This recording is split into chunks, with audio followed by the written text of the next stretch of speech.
दोस्तों, आज हम आपको इस वीडियो के माध्यम से बताएंगे कि क्या घर में महाभारत रखने से लड़ाई होती है। इस वीडियो को अंत तक अवश्य देखें। नमस्कार दोस्तों, स्वागत है आपका हमारे YouTube चैनल कर्मा में। बड़े बुजुर्गों से सुनते आए हैं कि महाभारत को घर में नहीं रखना चाहिए और ना ही इसका घर में पाठ करना चाहिए, क्योंकि इससे घर में लड़ाई झगड़े होते हैं। क्या ये धारणा सही है या नहीं, आइए जानते हैं इस संबंध में कुछ खास बातें। 4 वेदों के बाद महाभारत को 5वां वेद माना गया है, अर्थात इसे वेद के समान दर्जा प्राप्त होता है। जब वेद रखे जा सकते हैं तो इसे भी रखा जा सकता है, क्योंकि वेद में भी महाभारत के युद्ध के समान ही दशराग और इंद्र वृत्तासुर का वर्णन मिलता है।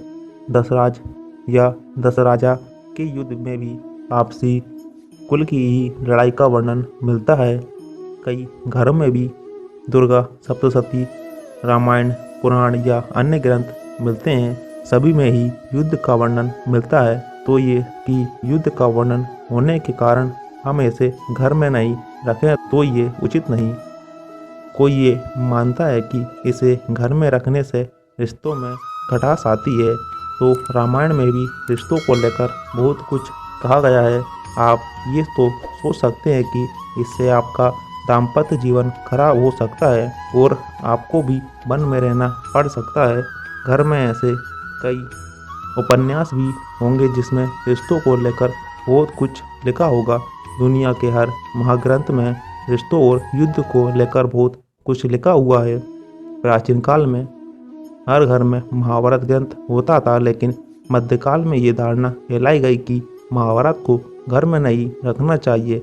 ये कोई नहीं जानता, ये एक अफवाह है जो अब सच के रूप में स्थापित हो चुकी है। गुलामी के काल में हिंदुओं को उनके धर्म ग्रंथों, भाषा और संस्कृति से काटने के लिए कई तरह के दुष्प्रभाव हुए हैं, जिसमें एक ये भी है कि महाभारत को घर में नहीं रखना चाहिए। और रामायण तो झूठ है।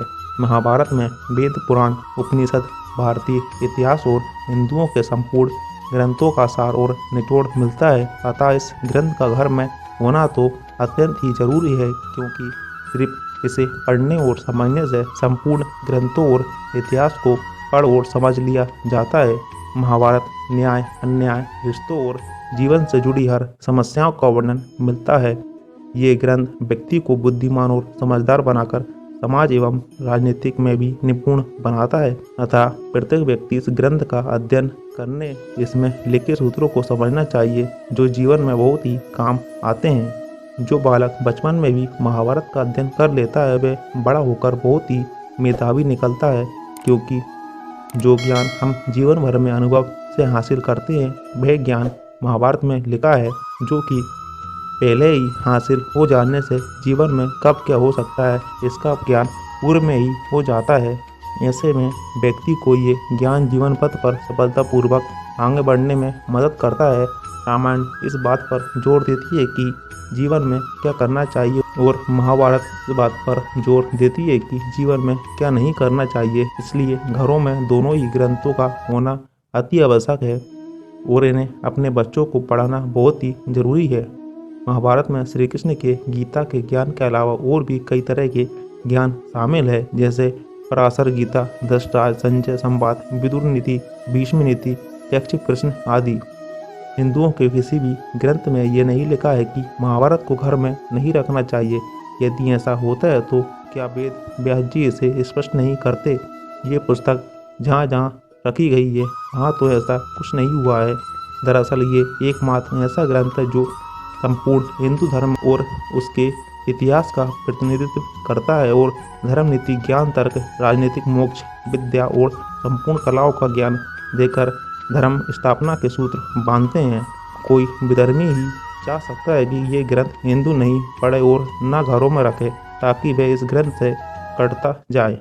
तो साथियों, इस प्रकार हमने देखा कि महाभारत को घर में रखना चाहिए या नहीं। वीडियो पसंद आई हो तो वीडियो को लाइक करें। अगर आपने चैनल को सब्सक्राइब नहीं किया तो कृपया कर चैनल को सब्सक्राइब करें, साथ ही साथ बेल आइकन को भी क्लिक करें। धन्यवाद।